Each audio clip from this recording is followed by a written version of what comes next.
get a truck, yeah. Did they run, get a baby can lie. But this day you finish it all in my eye. You know how you finish cut in your speed. You do all I A warm welcome. This is Stabilized TV, and this is how I love to welcome you all to another important segment of Inside the Ghetto with host Tennessi Smith. As you all know, this program highlights drugs and issues surrounding drugs. On today's program, I'm playing host to a dignitary, a leader, a celebrity, and a pastor in person of Mr. Sam Nunoo, the so-called McKinney. He's the Chief Operating Officer and the Executive Director of the Liberation Center Liberia, the Thunder House. So not to waste much time, sit back, relax, don't you go. We'll take a very short break to be right back.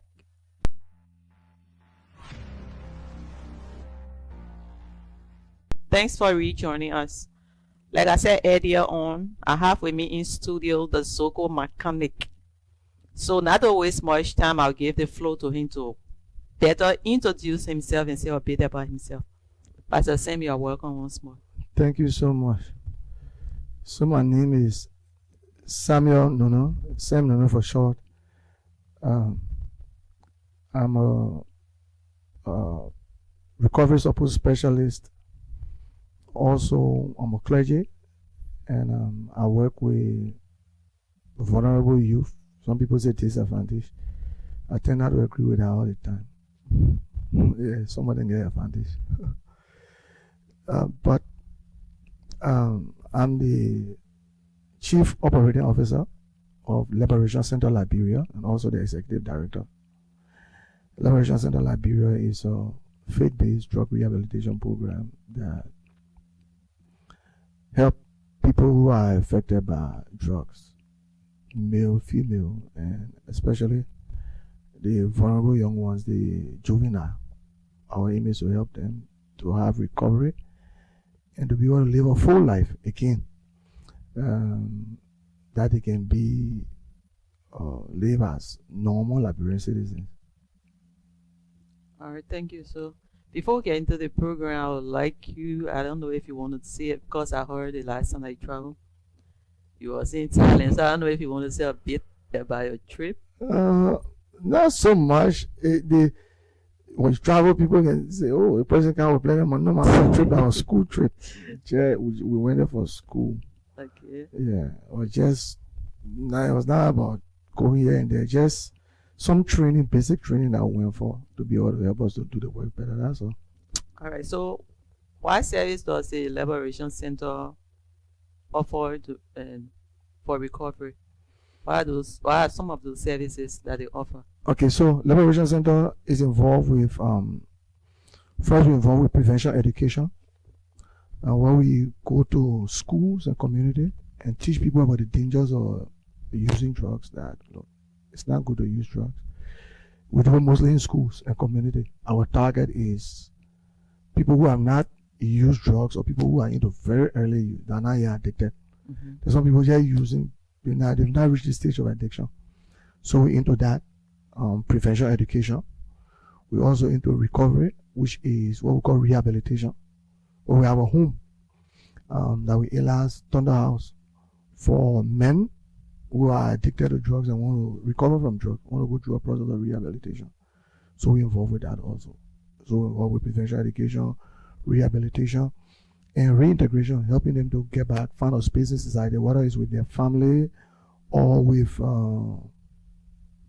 sometimes family not available, or where even with Liberation Center, where they can find a place back in society. So into that reintegration, both men and women. Then we focus on juvenile. There are a lot of people who use drugs that are underage. So we've not even, our juvenile program is not has not taken a full bloom, but sometimes even when you put young men in rehabilitation, take it for example, you put in a 17-year-old boy who's using drugs into a rehabilitation or a 40 years old man. It doesn't pay. We do that, but we're working on having something straight for juvenile. We've not developed that yet. It's still in the developmental stage. And so they are housing and rehabilitation for both men and women, and the prevention education and empowerment. The people at the center, we teach them basic skills Just do not go to the center and leave out the scene. We help them to learn something while they are at the center. All the skills we can find to teach them. One thing we learn is that when people come there and they lack certain basic skill, we need to help them to have something so they don't leave at the center just rehabilitated, but leave the center with some idea, whether it's just block laying or laying tar or learning small carpentry, just the basic of the work, whether it's electricity or something, we try to teach them something. So we also do that at our center. So how is the center engaged with the community to engage with the community to like carry out awareness? Well, we do that periodically. Like this month that we about to enter March is like our anniversary month. Oh wow! Yeah, it's about 4 years since we started the center. Well, been 5 years in operation, but 4 years since we started the center. So we do it periodically. So this March will be one of the time that we take the men out to go into the community and talk to the people there. But we have engagement with the community almost like every day. Okay. One of the things we do at our center is that the men who are there, we allow them space to come into the community. Okay, so there are different stages in the program.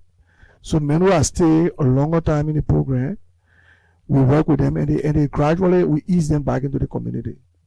So we put them in touch with community residents that they work with the community residents to gradually ease themselves back into the community. So we do that. So do you have any plan like to decentralize the center? Good question. It takes a lot of finances to do that. So what I've been able to do through our center will be able to help other people who have the means to open other centers. Okay. All right.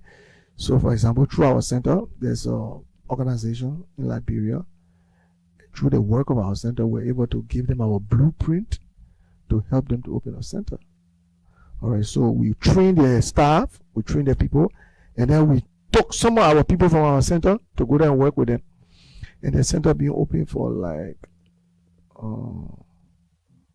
6 months. 6 months, going 6 months now.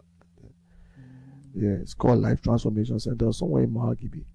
So our center was able to help them do that. But when God bless us with the finances, definitely we plan to expand. You see, expanding is not only about money. Most people think it's just about the money. If it was about money, a lot of people who have money will open centers. It's about the passion and having the people that will have the passion to do the work. That's one thing you can do. This work is you need to have the passion to be able to do it. Other than that, you will spend them. People. I know a lot of people. I can't call their names, but they've opened center and they close it. It's not that they did not have the resources, but they did not have the people there who have the passion to do the work. So it kind of closed that. So in doing it, you need to have people who have the love, have the passion to do that work. They'll go. So apart from the Liberation Center, do you sometimes visit other centers? Oh, certainly. We keep relationship with other people who do. All of us do the same work. We're not in competition with one another. There are times that when we were just operating the Liberation Center and it was not operating a rehab, I took food to several centers. You know? And if I have the means sometimes to go talk to people there, we'll go talk to people there. Because people there everywhere face the same problem. It's the same addiction issue. So once we can find a way to help them, we definitely will help them. I don't care how big we grow our place. We can't exhaust everybody. We will need partners. We need people to do this work. We need people like you, other people who have the passion to say, look, let me help in this respect. Let me help in other respect. Let me give myself to do this. That's the way we work. But if you think that I mean, you want liberation center, you the hero that can do everything. No, it's not going to work like that. We even need more centers, and we need people with the passion. I tell you something, because addiction is like this. This is like this chronic relapse brain disease. Sometimes if somebody come at one center and fail, to me they need to be given an opportunity into another center. Let them go there. Maybe that center will be able to help them. There's some people who went to one center and could not recover. They went to another center to recover because the program suited them there. Sometimes too, I mean, we told that when you're doing addiction, the recovery program must be tailored. It must be planned to meet the person's individual needs. Sometimes we just go on the surface. What if this person had a mental health condition that sometimes somebody needed to deal with? Because sometimes, I mean, other times, addiction is just the surface of a deeper problem that lies underneath. So you take away the addiction. Once you do not take away the problem that gave birth to the addiction, then after a period of time, the addiction comes. Because sometimes people go through some traumatic thing that led to the addiction. All right. So some people might not be able to deal with it. Just maybe you isolate them and they want to get rid of the addiction. But what led to the addiction, you are not able to help them through that, so they go back. Yeah. Talking about the substance, I think affecting brain or something. What do you think? How can substance affect the brain? Okay. Your own thinking. So just this morning, I will do I can do small workshop with my guys. Then we go on the board, then we demonstrate that to them. When you take substance, it does not go. Most people think, oh, you take the smoke go to your lungs. It's the after effect. Any substance you take, from nicotine, which is cigarette, to narcotic drugs, to the pharmaceutical drugs, just think about it, to alcohol. It goes directly to the brain. Directly. It targets the brain. Nowhere else it goes to the brain. It targets the brain. That's where it targets. It goes directly to the brain. It targets 3 major areas in the brain. It targets the area for reward, for your motivation, and memory. It goes directly to that place. Okay? I mean, I could call it a scientific name, but that's not for our audience. But let's say you go to the center of your brain, and your brain is where you think. So it goes to that place. When your thinking is affected, your thought pattern is affected, it leads to your behavior. So let's put it this way. This is water. Okay? So we say water is made of H2O. Yeah. Hydrogen, 2 hydrogen, oxygen. But let's look at the water. Can you see the hydrogen and oxygen in the water? No, you just see the water. I give you another example. If you have a banana here, it's a potassium in a banana. You look at the banana, you do not see the potassium, you see the banana. But once you eat the banana, the potassium goes into your system. Once you drink the water, you get the hydrogen, the oxygen enter into your system. So it's the same thing. When you use substance, the chemical that is embedded in the substance, it goes directly to your brain. It's the smoke that goes into your lungs and your chest. But the chemical is your brain target. It goes straight to your brain reward system. That's where it goes. Straight to the brain. And once it goes to the brain, once that brain target that brain reward system, it goes into the area that is there for your memory, your motivation. Imagine the thing that make you happy. That's where it go to reward your brain. To say, oh, you've done this thing, is good. That's where the drug target. Then your memory, what you remember, that's where it target. Motivation, that thing that motivates you, that's where the drug target. So once the drug go and take one of those 3 areas, you're done. Your brain is taking over because you are your brain. Everything you do, your cognitive, your movement. Take for example, if there's a hole before you and you're walking and your brain does not tell you there's a hole there, what will you do? You step in the hole. So your brain regulates and controls everything. Your brain is you. Your brain is you. So once drug target your brain, drug have targeted you. So drug has you. And it has you under control. So It's your brain that tell you, I told me, wear a red shirt, wear this. Your brain told you what to wear and what to wear. So once the drug is in control of that center place, the brain is your center of activity. Where you eat, where you sleep, to if you taste of food, to tell you that the food tastes. Your brain is you. You know, if you were here and I were here and they were to do an experiment, science, take my brain out and put it in you, and take your brain, put it in me. If they say, Samuel, you will answer, despite the facial expression, I could have all the hair because my brain is me. And that is what drugs target. And once drug get a hold of the brain, drug get a hold of the person. Drug get a hold of that person is under total control. Yeah, the smoking, all of you, yeah.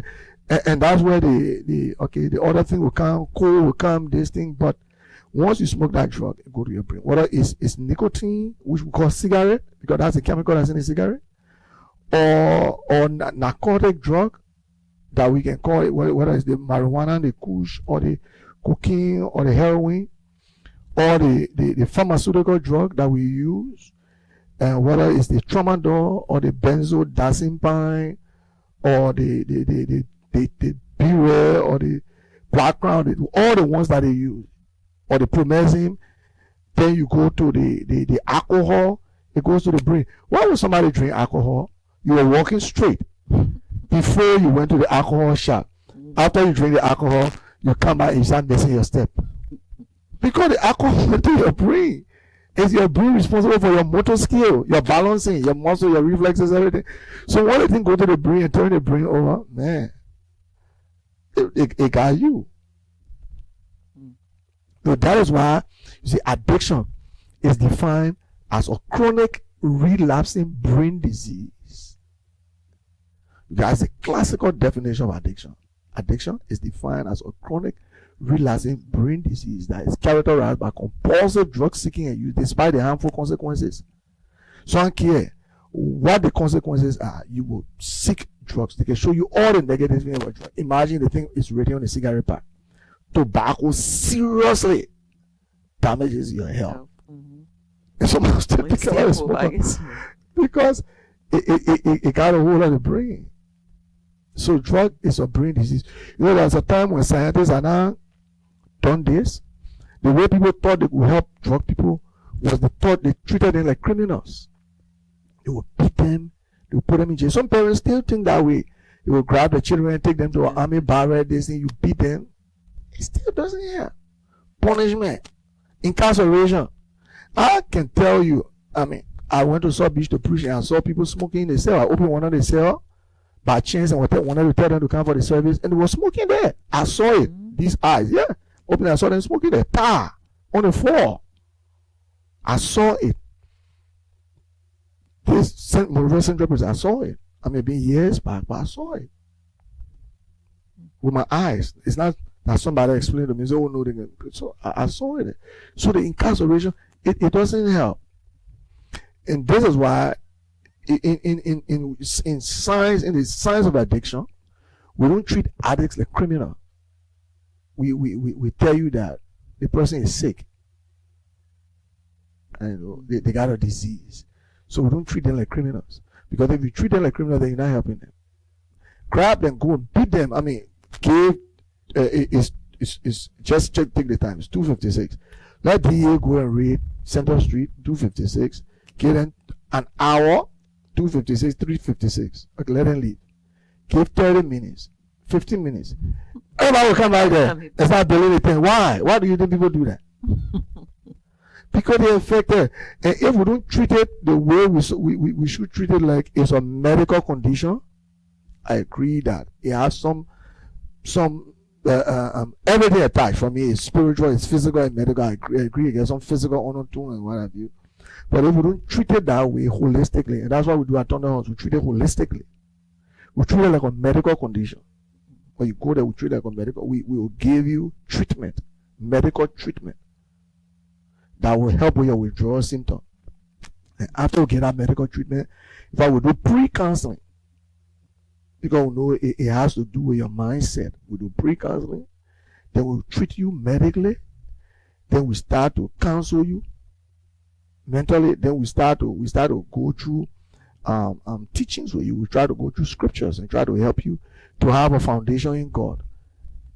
So we treat it holistically, physically, medically, physically, spiritually, mentally, holistically, so that people can come and have a new life. Because if you just do one part of the treatment, no, and the mindset is not transformed, the person come and go back to drug. Because the thing is a chronic relapse in brain disease. So those are also treated, we can expect relapse. Not that they will relapse or they should relapse. So we start to teach them relapse prevention. My man, because this thing you can relapse, don't do this, don't do this, don't do this, don't do this. People have left drug for 4 years and go back to it. 5 years and go back to it. Yeah.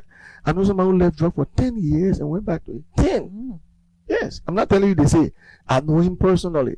10 years. After 10 years, he went back to smoking. He went back in the graveyard. I saw him in the graveyard. And he had some excuses to make while he was there. So there's no place, and you see, when that chronic relapsing brain disease, we teach you, addiction cannot be cured. There's no cure for addiction. Go anywhere in the world, addiction can only be managed. You can't cure it. Addiction is like pressure. Once they diagnose you with pressure, you're a pressure patient for life. All you do is you manage your pressure. You check your BP regularly. They tell you how to rest. They tell you how to deal with your salt intake. It's like somebody is diabetic. They tell you kind of food to eat, this thing. You're not going to get cured once they not pronounce it that you're diabetic. You know you're not going to get cured. All you know, I mean, physically, I'm talking about it physically. I know people can pray, faith, and say, so, okay, that besides the point. You know, people believe in God can pray, and God can do miracles. I'm not denying that. But I'm talking about it from a medical point of view. There's no cure, so you got to manage yourself. Same thing with pressure, there's no cure. It's the same thing with addiction. Addiction does not have a cure. So all we teach people to do is to manage their addiction. You got to manage it. You got to live in recovery all your life. So for a person who has been addicted, all we say is, how long have you been living in recovery? People will tell you, like, you can say, oh, I'm free from drugs. No, you can say, I've been living in recovery for 5 years. Or I've been living in recovery for 6 months. I've been in recovery for 18 years. I've been in recovery for 11 years. I can remember when we were being trained. The people who came train us, they were trainers that train us to train other people, you know. And they will tell you, so they will introduce themselves. For example, I'll say, okay, I'm Sam Nunoo. I've been living in recovery for 12 years. Or I've been living in recovery for 10 years. I mean, that's the way we treat it. So you got to know that you are living in recovery. It's like the receptors are open. Anytime you put drug in our system, you just go back to where you stop and just continue here. So, how do you guys deal with real life situation? Like, for instance, some guys, if the person is still under your care, and then maybe somehow they escaped, do you go after them or just let them be? Oh no. Okay, so usually the first few days of leaving drugs are the first days, most critical time. So somebody who goes through that stage, usually they're not in their right mind. They get something in the ghetto. It's called scientifically it's withdrawal symptom. So you stop using drugs and you withdraw from the drugs. The pain can be terrible. Backache, stomach ache, vomiting, weakness. Just like how all of us can react to sickness differently, the same thing happens with those people. When they're vomiting, they intense pain, some like joint pain, back pain. Imagine you feeling like something is walking in your system, just walking. I mean, I've been there with them for years, so I know it'll be like walking all in your body, just like this thing just walking through your body. Then you get the cold flashes. 1 minute you feel very cool, chill. Then you put the blanket on and you feel extreme heat. Then you feel cool, you feel heated. And then you want to throw off. Then you start to feel weak. And you go into the bathroom and sometimes you're messing on yourself while you vomiting. It can be intense. It varies with persons. But withdrawal period for people is between 3 to 7 days. Acute. Yeah, some people can go through acute withdrawal symptoms. So you always need to have medical people on here, because if it become acute, so now you need to administer heavy dose of medicines. So we got stages that will do the medication too. So we gotta, like those are also treating, we gotta be there observing them every moment of the day. Observing them. And if during that period the person escaped, we know that they're not doing the right man. They're doing it to escape the pain. Okay. If very rarely do people escape, because we can put a whole billion on alert. Everybody, please keep your eyes on him. Please look at him. Take care of him. We'll do that. We keep alert, high alert for 7. We keep alert for 7 to 10 days. When you're there for the first day to the 10th day, we keep high alert on you. Then we start to drop it. Okay, so during our first period, we usually go after people. If they run away, we try to find a way to get them, bring them back. But sometimes other people can stay and they get bored and they won't go.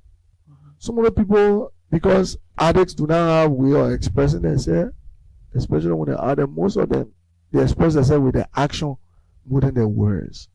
Okay. From dealing with them, 80% will express themselves with their action. Few already come to you and already explain to you. So those ones too, sometimes we go after them, or if we go and find them. I know one story, one of them asked me, say he wanted to go visit his daughter. He really wanted to go. So he went, he never came back. So I took time on phone, when phone he was working. Then I asked him what happened. He said, oh no, I've been talking to my sister, I really won't be out there. He said, look at me, I'm clean, I'm not doing anything. But I won't work, I won't do something more productive. He was there helping on one truck. He said, I'm saving my money so I can have my own room, my own place by myself. I have my daughter, I'm a big man. This thing, I know I've done my time there, I won't be here. So we had an agreement, this thing, and put in touch with his sister, and he going on. On my way here, I met one, too. And he stayed for a very short period of time. But you not believe, he told me, look, I don't do drugs anymore. I could tell. He, from dealing with them, he doesn't even have to say it when they're doing drugs or no. Everything they bad, everything is good. But he stayed a short period of time, told me I won't go home. He told me even though the way I left, he did not like it, he wanted me to stay a longer time, but I knew I was good. And he's still good. So it varies. Some of them will run away to come because they want to go back to the street. Some of them will go, but they will still do better in life. So is substance use an environmental problem or biological? It's both. It's both. It's both. We come on the biological side, it's genetics. People pass it down. Sometimes when you're an abuser, severe abuser, you can pass it to your children. Yes. And let's put it this way. It's not because you abuse. Some people abuse alcohol and the children abuse drugs. I dealt with a case like that. The father was a chronic alcohol addict. And the son did not go to alcohol, but the son went to drugs. But imagine a woman who's pregnant that feed the baby and she using drugs. The baby using drugs also. So it can pass down biologically. And just like people can be born crippled, people can be born also with mental health condition. And some people, because of the mental health condition, they go to drugs. Because because they mentally, okay, let me put it, they are abnormal, and when they take drugs, then they get normal. So the drugs is their norm. And some people take it because of mental health condition. So that's the biological aspect of it. And majority of the people or large number of people who take drugs are men. Men come 90%. While more men, where this is biological also. Then the environment, maybe an unstable home or environment that just embraces drugs. Some communities, drug is widely accepted. I can name like Center Street, blah blah. It's something that is like a norm. Like West Point, like King Gray. I mean, the whole community there, they kind of embrace it. They participate. So the children see, the children follow a chaotic home, sometimes low academic achievement, or poverty. Maybe you get a man can bring up a boyfriend to the house and you can sleep in the hall, your man can go be sleeping with your friend and all go be outside. Poverty too can breed that. The environment. So it both biological, both contribute. And some people it come to with the biological clock is already there. Then the environment gave that. People not doing well in school. All our find way to cover up. Okay, let's put it this way. If let me use it with me. I'm not saying it bad thing to do with me. If I'm a woman, my hair nabby. So I will always want maybe put attachment or something to cover that ugly part. I know that cover that, make up for that shortcoming. So the way sometimes people make up for the shortcoming in life is to cover it up with drug or alcohol. Drug. When I talk about drug, anytime I talk about drug, always know there's narcotic drug, there's alcoholic drug, there's pharmaceutical drug. So, but most of the time we talk about drug, we just think about the narcotic. Alcohol is also a drug. It's just that it's a legal drug. And the same place that alcohol goes to the brain is the same place that narcotic drug goes to the brain. It's the same place that pharmaceutical drug goes to the brain. It goes to the same reward system. Yeah. So a lot of people, when they say, why do you think people can become addicted to alcohol? If alcohol wasn't bad, how people will become addicted? How children can even also be parents can abuse alcohol, it can affect the children. Go there medically. Even alcohol addiction can be passed to children. Children can be born with their eyes. I mean, you read about alcohol, they will tell you what's the condition of the eyes. But the condition of the eyes, they will tell you parents who use alcohol, children can be born like this because the parents use alcohol. So people can become addicted to narcotic that we can focus on, that one that we can always call drugs, which is the one they smoke or inhale or inject. Okay, that's narcotic, or the pharmaceutical. And people can even be addicted to regular pharmaceutical drug like tramadol. Tramadol is something that is made for people who go through intense pain to take it and get rid of the trauma. And Promazine is something medically approved, but people can abuse it. And diazepam, benzodiazepam that they can give people to sleep is medically approved, but people can abuse it. So people get addicted to painkillers. Yeah. Painkillers. I'll tell you one common drug that's around here that people abuse. And we use it as I don't use it at the center. Excuse me. Paracetamol. Pain relief. I had this case where the man told me the son will open a pain relief and will take 5, putting him up. Pain relief get a sleeping effect. If you ever use pain relief before, good. The sleeping effect is something people enjoy. One time at the center, I had this incident where we have this medicine for appetite that can stimulate the appetite. It's not a regular multivitamin that can help. It's mostly this Indian stuff. Okay, the Indian made drug. Yeah. When you take it, the appetite comes immediately, urgently. I mean, it's like even if you do not eat, you will find yourself sometimes. Some people will even shake. But when you eat, it makes you sleepy. You eat and sleep, eat and sleep. Most addicts love the sleepy effect. I tell you something. In addiction, the sleep-like state is a part of the enjoyment. People can enjoy. If you go in a ghetto, for example, and somebody is sleeping, you try to nag them, they will get angry with you. They will say you're spoiling their money. Because all the money he took and that's running through his body, that sleep-like state, the way you enjoy sleep, is between sleep and wake, and the same way we enjoy when we sleep, or enjoy my sleep, it's the same way he's feeling. So people can take drugs that can, even normal drugs that can put in sleep-like state, and they can get addicted to it. Child people get addicted to alcohol. Some people get addicted to alcohol, they got to use alcohol every day. If they don't use alcohol, they will not feel normal. So all these are drugs. So, I don't cut you off. Talking about multivitamin, is it advisable for someone who already have recovered to use the multivitamin, maybe No. to rest? You see, that's my point.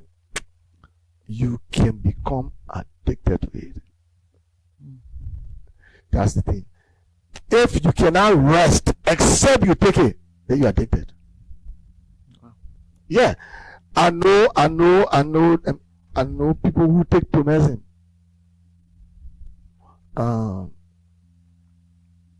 They say, well, promethazine can make me rest. And if they don't take the promethazine, they don't rest. You're addicted to promethazine. You're addicted. You are addicted to it. I know.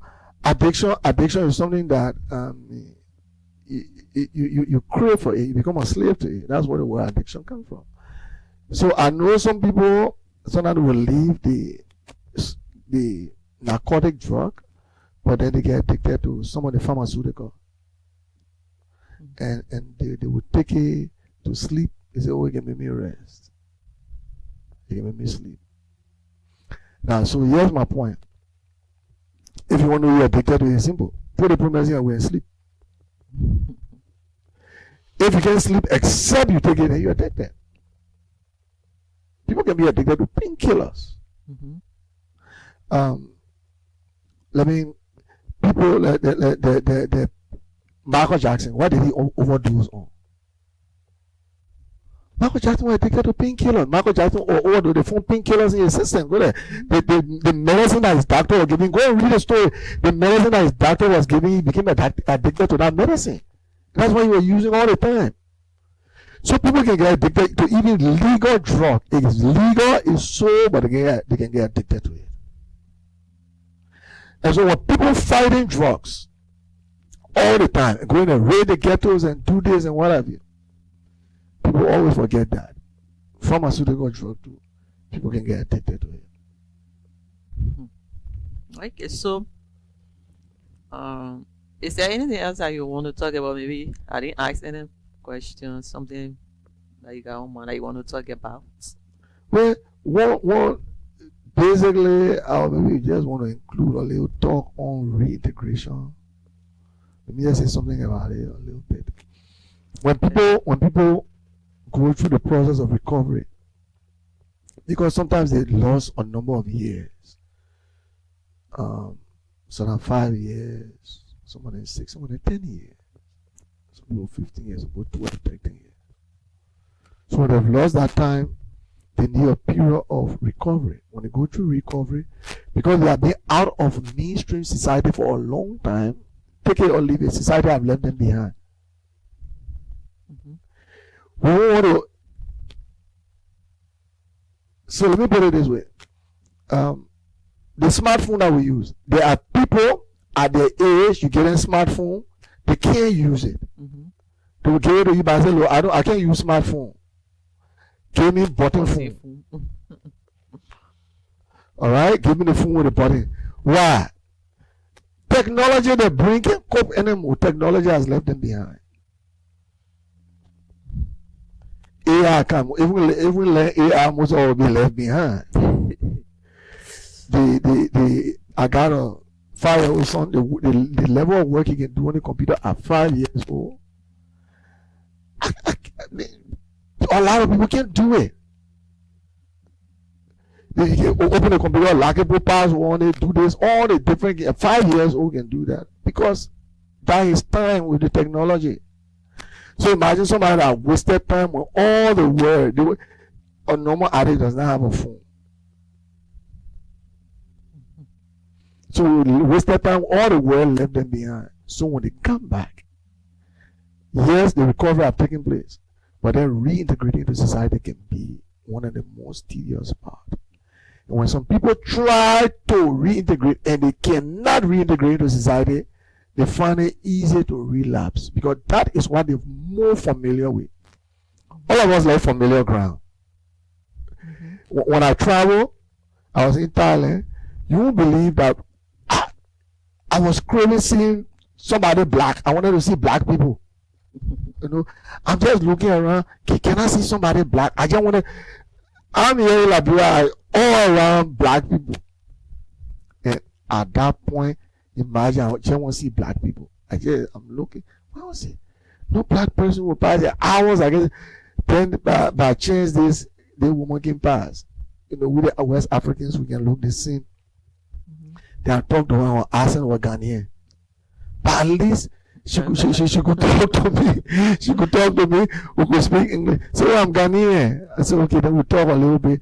I felt so we everybody want being safe company. So if somebody come and the person cannot be fully reintegrated, one of the things, your family don't trust them anymore. Oh, don't care. We trust me a lot though. Let me hear it. Yeah. And they can't find a safe space. And their safe space is with their old bodies, their old peers. It's easy. It's easy to go back. Because that's where they find safe. That's what they find safe. There's one good thing rehabilitation home can do. Because when you leave the ghetto, you come, they put rehabilitation home as the same people who are in the ghetto smoking. So you understand each other, you can speak the language. So it's a stage of recovery. So from that stage now to come back home to be around what we call quote unquote normal people like us. Sometimes really normal people can make getting back in life difficult for them. Can make it difficult for them. And if it becomes too difficult for them, they say, look, why am I here? Let me just go back to the people I. So now to find a job, to get another life-saving skill, it can be easy. Somebody who is 35 years old that did not have a skill that can't learn it, or even have a skill, but where am I going to find a job? All that. So reintegration is one part that most of us who run, most of us who run recovery home, we don't focus on that, and families do. So one of the things we do at our center, if the person complete, and we don't see a reintegration package for them, we don't allow the sponsor to carry them home. Whoever the parents say, no, you got to show us how this person going home. What's the plan? Yeah, we always emphasize that family got to give us a plan. You can't carry the person who to go do what to go sit down. They will feel bold. Who do you think they will go among? 6 to 9 months to a year. Who do you think they will go among? You got to have a reintegration plan. So that reintegration plan, maybe you got to move in a new community. All the parents, oh, they will be doing this, they will be doing that. Oh, I'm going to do this. Even if it's not parents, but we always want to know there's something the person is going back into. Then we say it's a safe space they can go back. Other than that, all our effort for 6 to 9 months will be like wasted effort, and we don't want that. Okay, so any message to those guys out there, rather? Maybe any your last words? And my constituency are always with them. I mean, when I come in town, you won't believe the place I feel most comfortable is on Center Street. Because I've been there for years. I was there with them for years. I'm always there with them. Sometimes I go in the green, I go visit them. I gotta go preach to them or go talk to them or anything. Just my presence. You talk. So now I just go there, maybe put $1,000 in my pocket, go buy a few persons of meal. I mean, I have something to eat. I just can share with you. The story of the Good Samaritan in the Bible. That was my most inspiring story about helping people. Because when I started, people don't know what benefit are you getting from this. That's the greatest example of love. They say, love your neighbor as yourself. They say, who is my neighbor? And Jesus gave that example of love. An example was about a man who saw somebody die and did first aid and help them to live. It was not about men who went to preach to somebody and say, you got to give your life to Christ. No. A lot of people think because you help people because they got to give their life to Christ. No. Do you want people to give their life to Christ? Yes. But that's not why we help people. If you only helping people, it's like you put a hook on because you wanted to give their life to Christ. Then I don't think that's what God work entails. All of us in this world are God helping. He's not helping us because we serve Him. No, He's helping us because He loves us. That's all.